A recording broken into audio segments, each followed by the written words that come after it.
Amen. Very good morning to all of you here, my dear friends. I'm glad to be back here at Abundant Life again.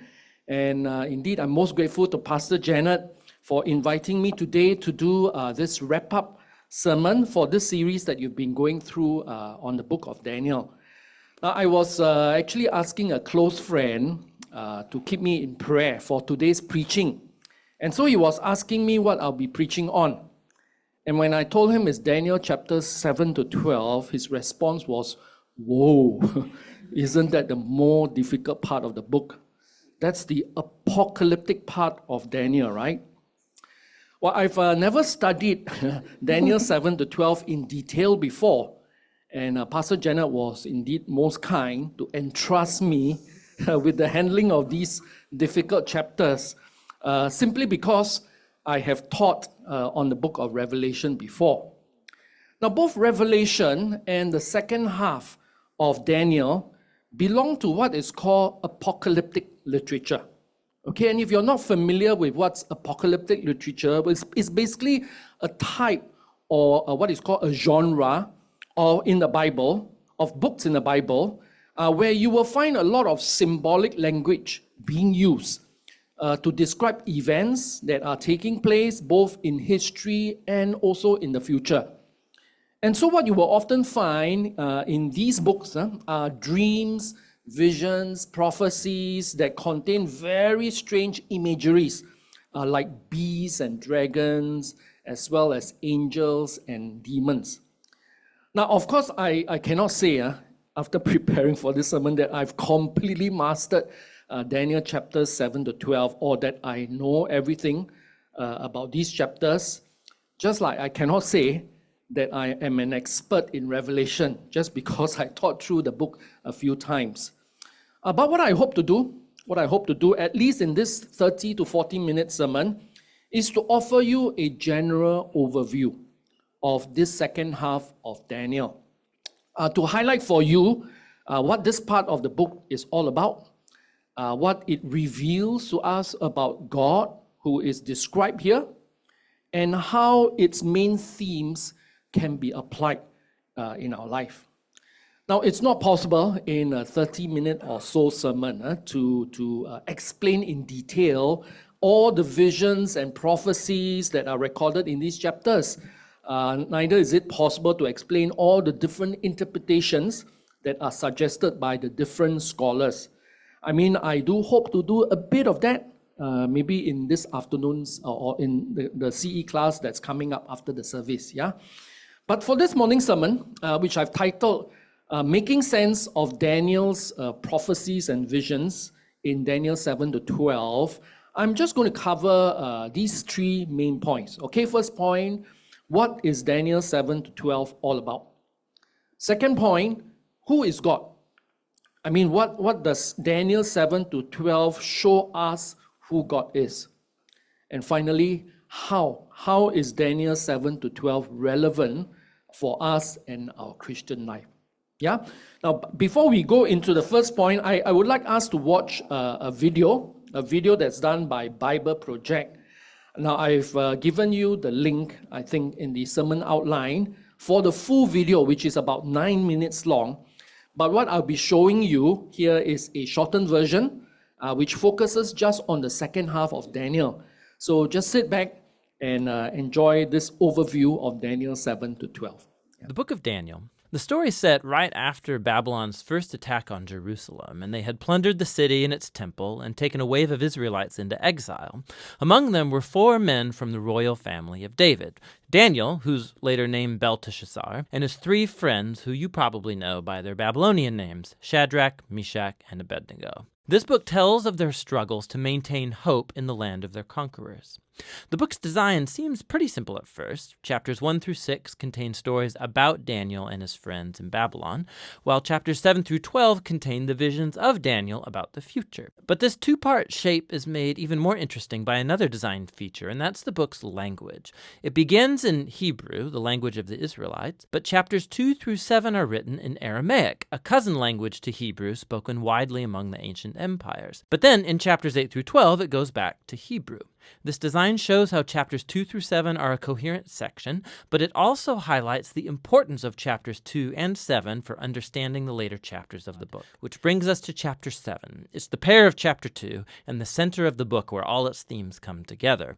It's another dream, but it's Daniel's this time. And ironically, he can't understand the dream until an angelic messenger explains it to him. He sees a series of 4 beasts, one like a lion, then like a bear, then one like a winged leopard, each of these symbolizing an arrogant kingdom. And last of all is a super beast, identified as a really evil empire. And it has lots of horns, a common symbol for kings in the Old Testament. And there's one specific horn who is an image of an arrogant king who exalts himself above God and persecutes God's people. Now they are symbolized by a figure called the Son of Man, who's an image for both God's covenant people, but also for their king from the line of David. But then all of a sudden, God, who's called the Ancient of Days, comes and he sets up his throne. He destroys the super beast and he exalts the Son of Man on the clouds, where he comes up to sit at God's right hand and share in God's rule over the nations. We can look back now and see how all of these stories in the first half fit together. The 3 stories of faithfulness despite persecution. These are meant to offer hope to God's suffering people among the nations. But they suffer because human kingdoms have rebelled against God and have become beasts. And so these visions encourage patience, that God's people are to wait for him to bring his kingdom and rule over our world and vindicate his suffering people. But it raises the question about when God is going to do that, and that's what these final 3 visions set out to explore. In chapter 8, Daniel has another vision about the final 2 beasts of chapter 7, but this time they're symbolized by a ram, who we're told is the image of the empire of the Medes and Persians, and then by a goat, who's an image of ancient Greece. And out of the goat come a whole bunch of horns, one of which symbolizes the evil king from chapter 7. And we're told more about him, that he will attack Jerusalem and exalt himself above God and defile the temple with idols. However, in the end, he will be destroyed by God, who will exalt his people and his kingdom. Now, by chapter 9, Daniel is very puzzled, especially as to when all of this is going to take place. And so he consults the scroll of the prophet Jeremiah, where God said that Israel's exile would only last 70 years. So for Daniel, the 70 years is almost up. And so he asks God to fulfill his promise soon. But an angel comes and informs him that Israel's sin and rebellion has continued. And so their time of exile and oppression will continue on 7 times longer than Jeremiah envisioned. Daniel is deeply disturbed by this, and he has one final vision. We're shown the same sequence of kingdoms. It's Persia, then Greece, and Alexander the Great, followed by lesser kings, all leading up to this final king of the north, who will invade Jerusalem, set up idols in the temple, and exalt himself above God. But then, all of a sudden, this king comes to ruin. Now, there's been endless debate about what all of these visions refer to. Many see a clear connection to the exploits of the Syrian king Antiochus in the 160s BC. He killed many faithful Jews in Jerusalem and set up idols in the temple. Others think it points forward to the Roman Empire's role in the execution of Jesus and the destruction of Jerusalem and the temple in AD 70. And still others think it will be fulfilled in future events that have yet to happen when Jesus will return. Now the problem is that the symbols and the numbers, they don't quite match any of these views perfectly. But it opens up the possibility that in a sense, they are all right. The book of Daniel has been designed to offer hope to all future generations of God's people. It did so in the days of Antiochus' empire, and it has ever since. This is why Jesus could use imagery from Daniel to describe and confront the oppressive leaders he confronted in Jerusalem. This is why John, the visionary who wrote the Revelation, could adapt Daniel's visions and apply them to Rome of his day and also all future oppressive empires. And so the point of Daniel is that all generations of readers can find here a pattern and a promise. It's a pattern that human beings and their kingdoms become violent beasts when they glorify their own power, when they redefine right and wrong and don't acknowledge God as their true king. But Daniel also holds out a promise that one day God will confront the beast. He will rescue his world and his people by bringing his kingdom over all nations. And so for every generation, this book speaks a message of hope that should motivate faithfulness. And that's what the book of Daniel is all about. Well, I hope the video is helpful in giving you an overview of the whole book of Daniel as well as the second half. of the book of Daniel. And with that, we now come to our first point. What is Daniel 7 to 12 all about? Well, I hope most of you are aware by now that there is indeed a difference between the first half and the second half. I like how Tremper Longman, a well-known Old Testament scholar, how he highlights one of these key differences. And this is what he wrote in his commentary on Daniel. While children resonate with the lessons of Daniel 1 to 6, seasoned Bible scholars scratch their heads over Daniel 7 to 12 as the book moved from simple stories to obscure apocalyptic visions. Well, in the first half of Daniel, just as you have studied it over these last few months in your sermon series, the chapters contain mainly stories, and of course, stories of miracles too. And if you ask the children to name some of these stories, I'm sure they'll be able to tell you the popular ones, right? For example, Daniel's 3 friends and the fiery furnace in chapter 3, or Daniel in the lion's den in Daniel chapter 6. And these are fairly straightforward stories, which are quite easy to understand. But when you come to the second half of Daniel, what we'll find here are mainly visions and prophecies, which are more difficult to understand. And I doubt if any child can name you one of these visions from this section of Daniel, because these are generally not taught in Sunday school, or for that matter, they are also seldom preached over the pulpit. Well, it's good. It's good that we are looking at it today, and the least we should know is that Daniel 7 to 12 contains 4 main visions within the 6 chapters. Okay, I will say more about these visions and its meanings when we look more closely at each vision later on. But in the meantime, let's see how else is the first half different from the second half. Now, with regards to the main character, Daniel himself, we will find that in the first half, the stories are written about Daniel. So these are stories about Daniel.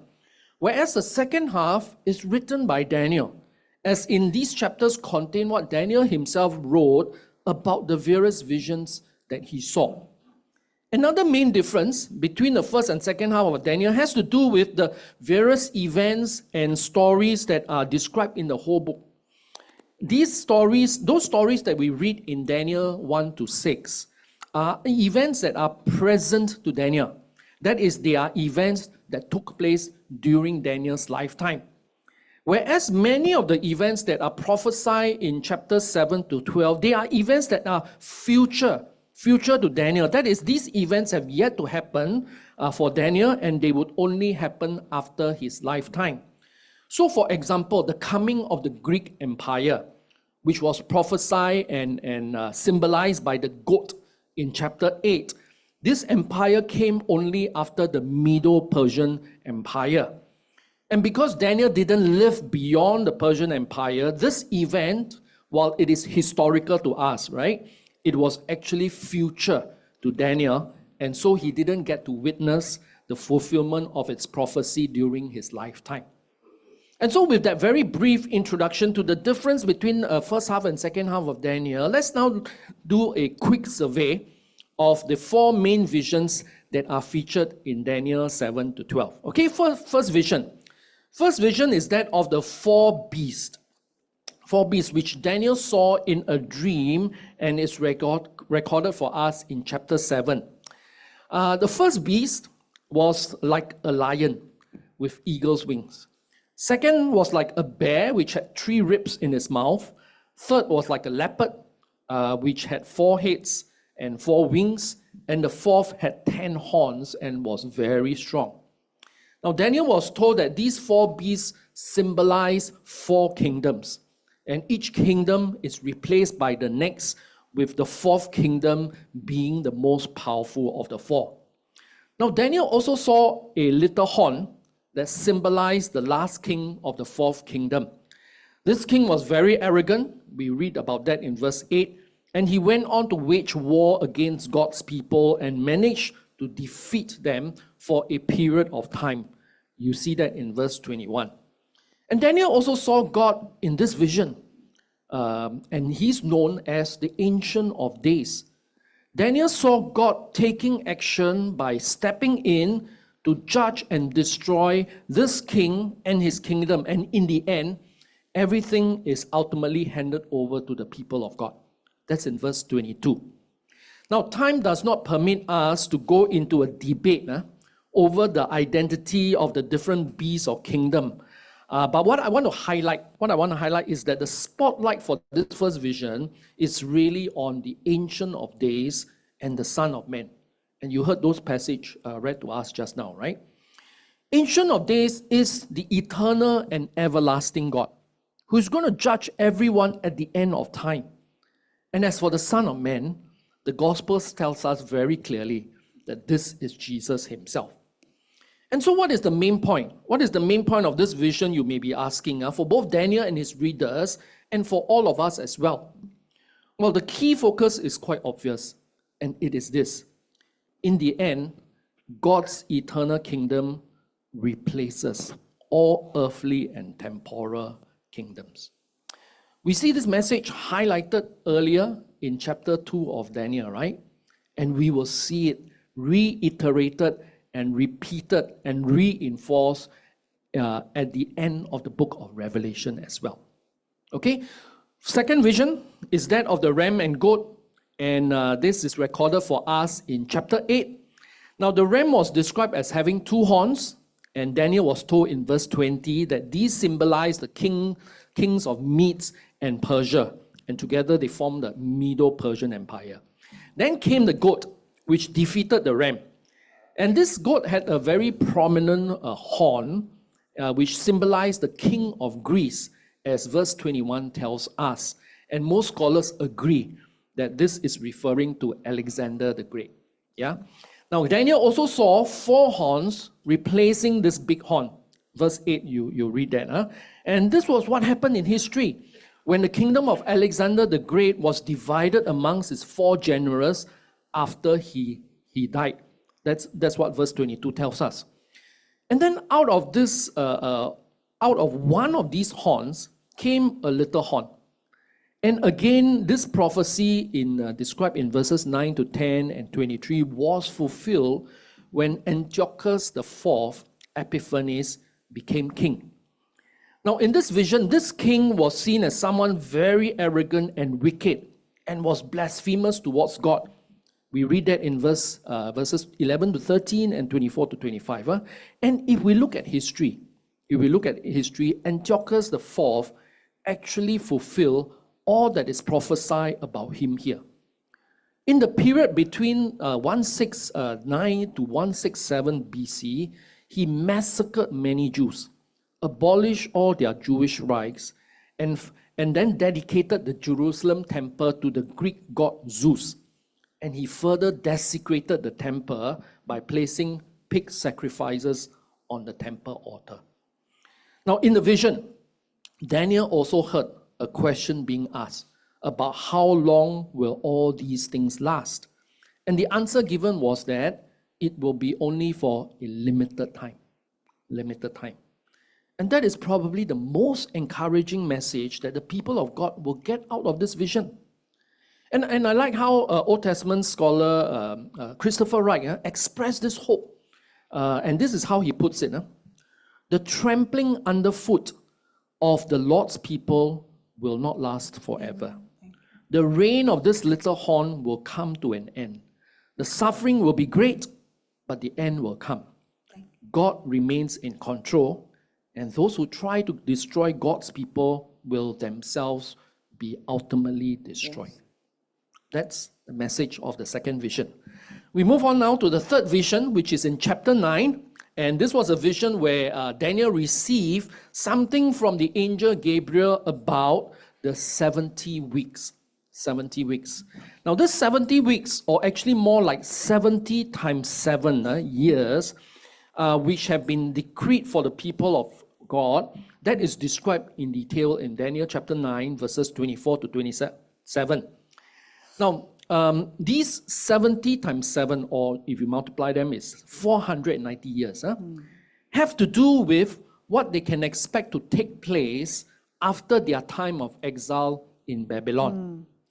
Now, the explanation for this 70 weeks is really very complex because there are many different ways of interpreting this particular prophecy.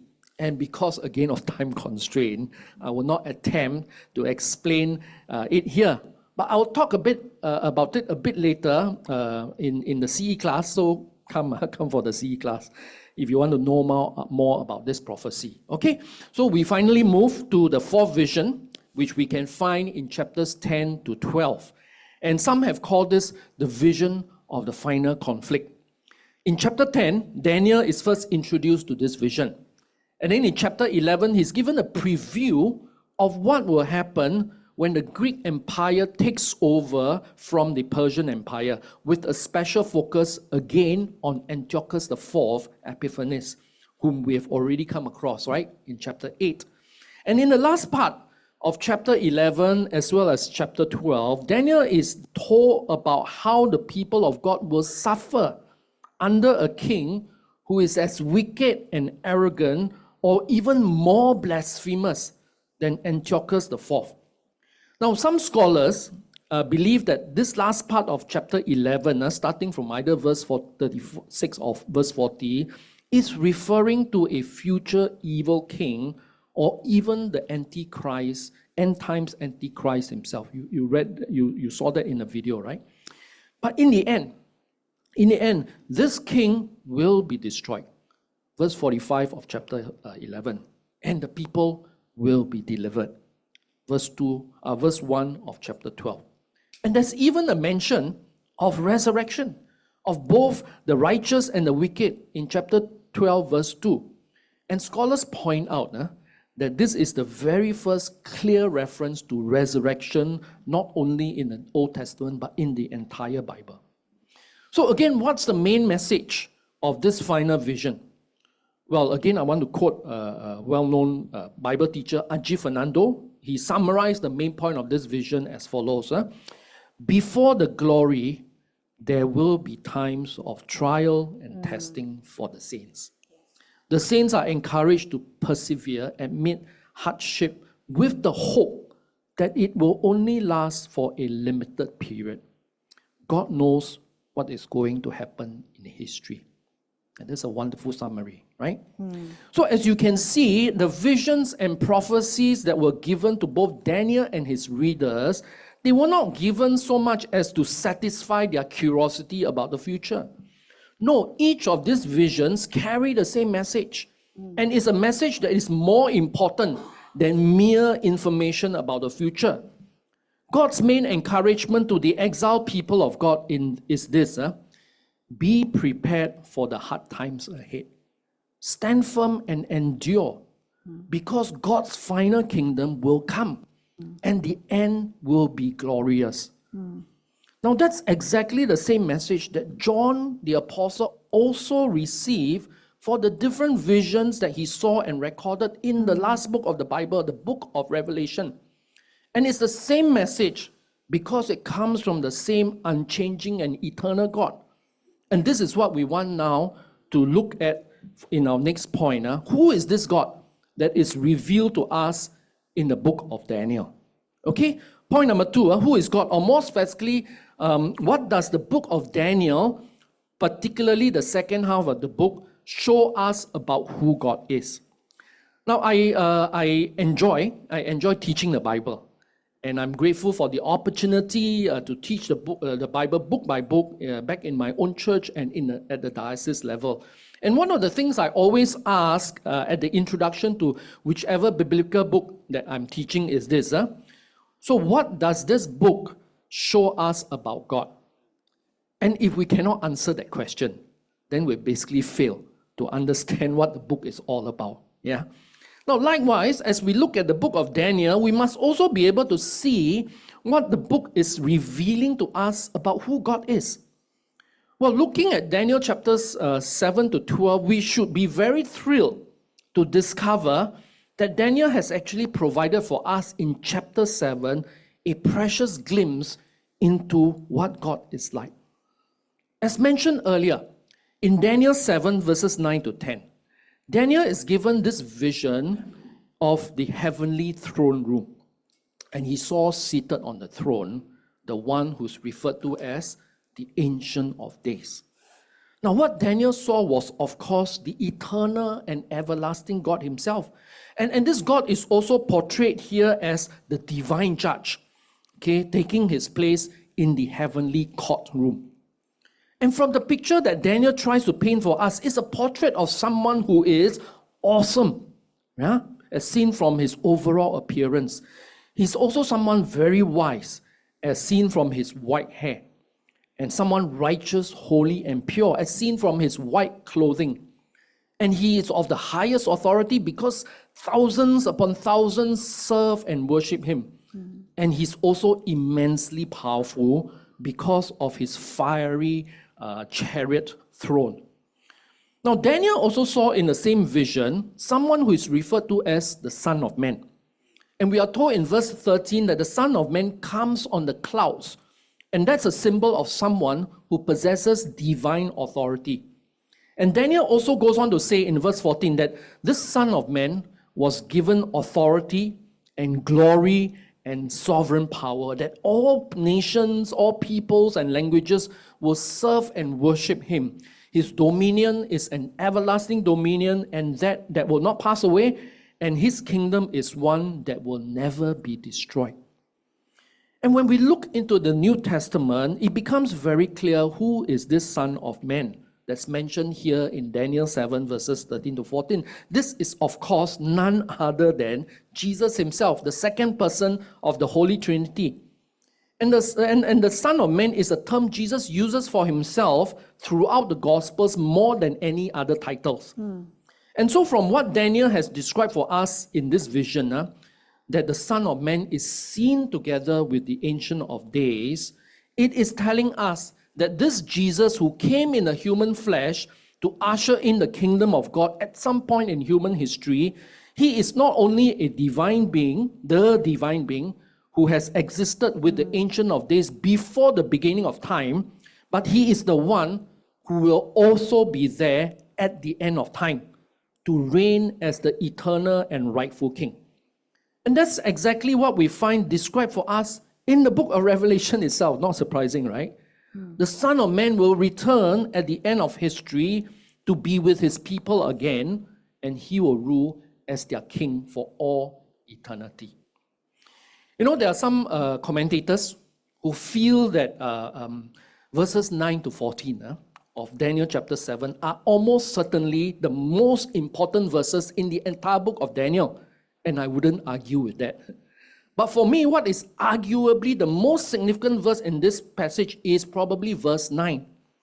You see, verse 9 introduces the vision of the heavenly courtroom. And as Daniel observed, there were thrones set up. But what really caught his attention as he looked into this heavenly heavenly room was this: the most important throne in the whole room is occupied, and the one who is seated on it is the Ancient of Days. Now, this scene actually reminds me of a similar one in the book of Revelation in chapter 4, where the Apostle John was also given a vision of a scene in heaven. And this was what John wrote about what he saw in Revelation chapter 4, verse 2. A throne was standing in heaven with someone seated on it. Now, my dear friends, I'm not sure whether you realize this, but this is a very important theological statement regarding what both Daniel and John actually saw. You see, what they saw standing at the very center of heaven was a throne which takes center stage, not just in heaven, but in the entire universe. And this throne is not empty, but it is occupied. And what that means is that there is someone ruling both heaven and earth from the throne itself. In other words, the world is not left on its own. It's not left unattended, and it is certainly not out of control. But there is someone who is all-powerful and who has all the authority of heaven and earth, and he is governing all of its affairs. And the fact that God is seated on this heavenly throne means that everything happens in heaven and earth, everything that happens in heaven and earth come under the watchful eye of a sovereign God. There is absolutely nothing that escapes his attention. And he's sovereign, and he is in sovereign control over all things. And that includes all rulers and empires, and it also includes the history and future of this world. And that's what the whole book of Daniel has been telling us so far, isn't it? Daniel 1-6 makes it very clear that God is the one behind the rise and fall of every king and empire. We saw this in the case of the Babylonian Empire, right? Especially with Nebuchadnezzar and Belshazzar. Remember what Daniel himself said in chapter 2 of Daniel, verse 21, that God changes time and seasons, and He removes kings and He sets up kings. And again, pointing to Nebuchadnezzar, this was what Daniel said in chapter 5, verses 20-21. When Nebuchadnezzar's heart was lifted up, he was brought down from his kingly throne, and his glory was taken from him, until he knew that the Most High God rules the kingdom of men and sets over it whom he wills. And of course, Daniel 7-12 reinforces this point about God's sovereign control over kings and empires and over the history of the world. In the vision of the four beasts and the vision of the ram and goat, we saw how the different kings come and go, right? And we saw how God is the one who decides when these different empires rise and when they fall. And in the vision of the 70 weeks and the final conflict, we also read about how there would be other future kings who think that they are all powerful and even dare to exalt themselves above God. But in the end, God will always make sure that these kings shall come to an end with none to help them. That is in verse 45 of chapter 11. And so the book of Daniel does reveal to us that the God who is seated on the throne is the one who is truly sovereign, and he is indeed more powerful than any earthly kings or rulers. And because we have such a God, we can therefore put all our trust and all our hopes in him. And that's what we will look at in our final point. Yeah? So for the final point, we want to ask ourselves this question. So how is Daniel 7-12 relevant for us and our faith? Well, as we consider this question, I'd like us again to go back to the throne room in Daniel 7. And I hope it is clear to you by now why it is so important that for Daniel and his readers to see the sovereign God sitting on his throne. You see, the people at that time were in exile, and they were suffering for standing up for their faith. And you can't blame them for sometimes questioning whether God was really in control when the ruling empire seemed so powerful and they were doing all kinds of wicked and evil things. And that's why every page of the book of Daniel, in every page, the same message keeps coming up, right? God, to assure those who were facing the difficult times. And the message is this: despite your present circumstances, when it seems like God's rule is invisible to you, God is still in sovereign control. And in spite of your exile and persecution, know that God remains in control of history, and he will overcome the powerful rulers of the day. Now, my dear friends, Daniel's main message is not just for the readers of his time, right? But it's also most relevant for us today. There may indeed be times when it seems, from the way things are happening, right, in the world or even in your own lives, that God might have gone missing in action. But the vision of the throne room in both the books of Daniel and Revelation tells us very emphatically that God has not vacated his throne. Yes. And that he's still very much calling the shots from where he is seated in the heavens. The destiny of the world is not in human hands, but it is in the hands of the one who is on the throne.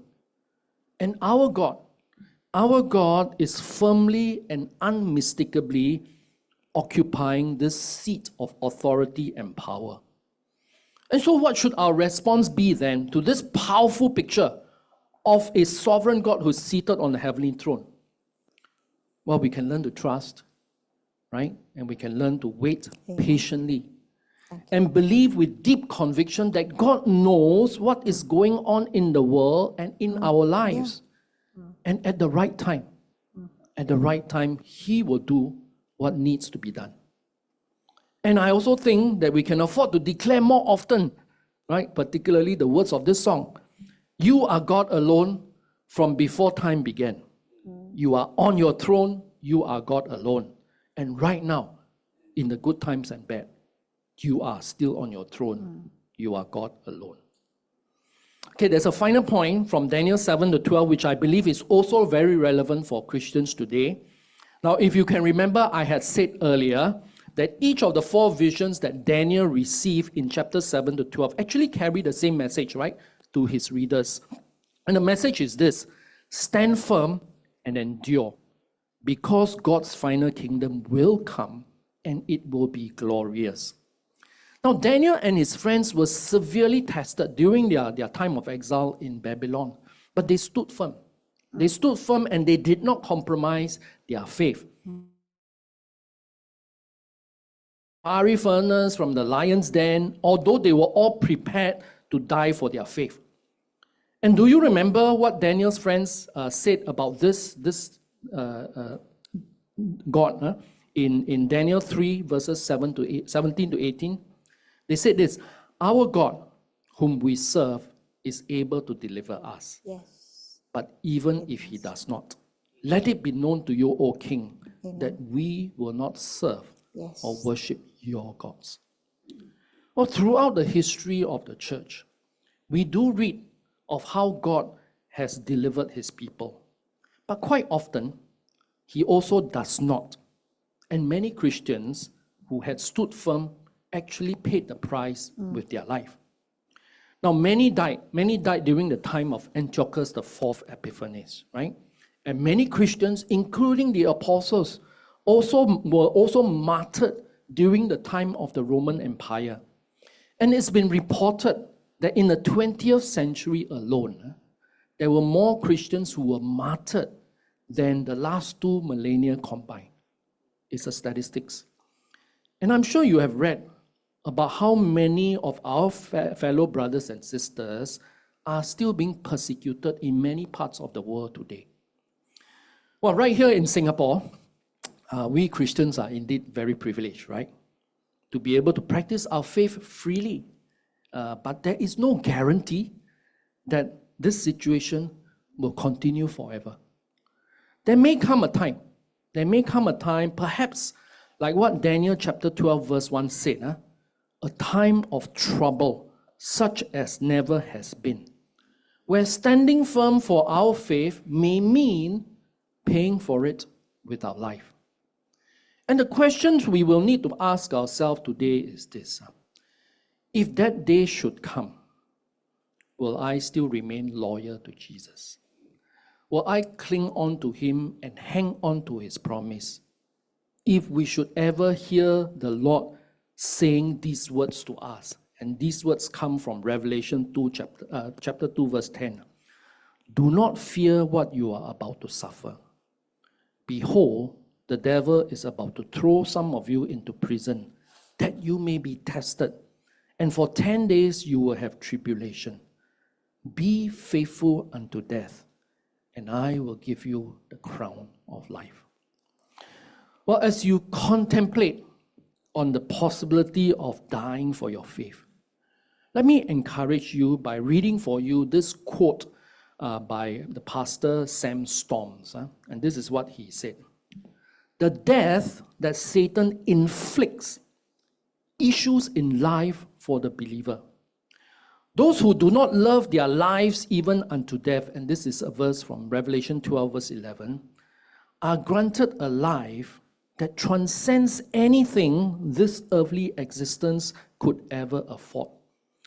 Jesus does not call for faithfulness unto death without reminding us that there awaits in the future a quality and depth of true and unending life that far outweighs whatever sacrifice is made in the present.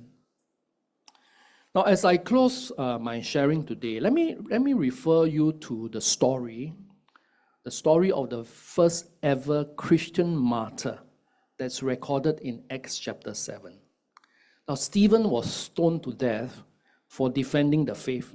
And before he died, he actually caught a glimpse of what this life that awaits him looks like.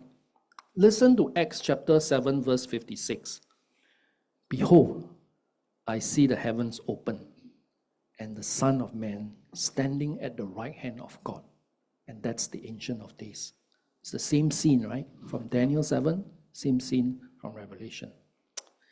And so, my friends, I hope and I pray that this desire to see the Son of Man, our Lord Jesus Christ himself, and the Ancient of Days seated on the throne, may this be the desire that motivates us to continue to stand firm and to remain faithful to him always until we see him face to face.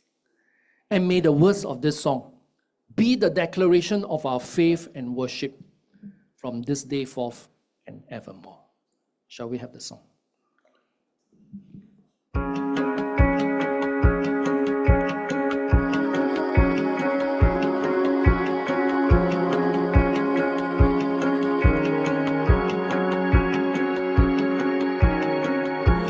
You are not a God created by human hands, and you are not a God dependent on any mortal man, and you are not a God in need of anything we can give by your plan, and that's just the way it is.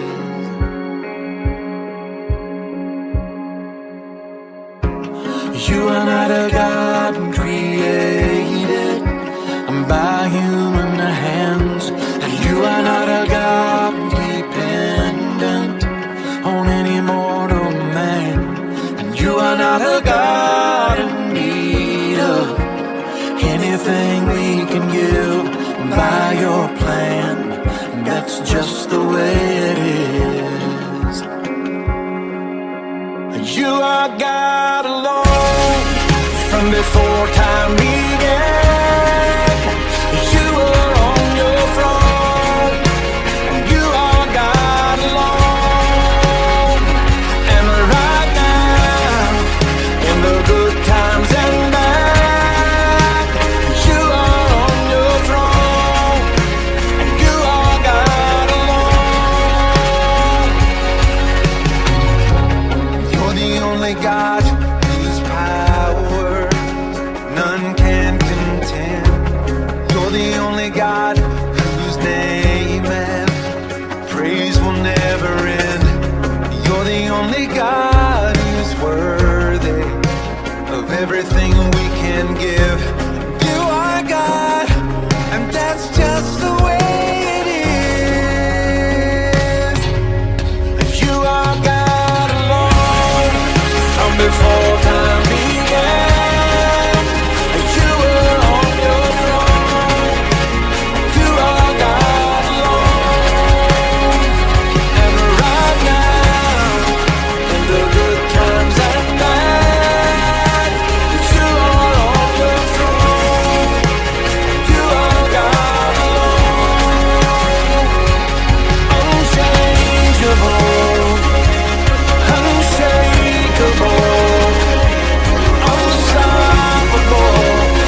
what you are. You are God alone. You're unchangeable, unshakable.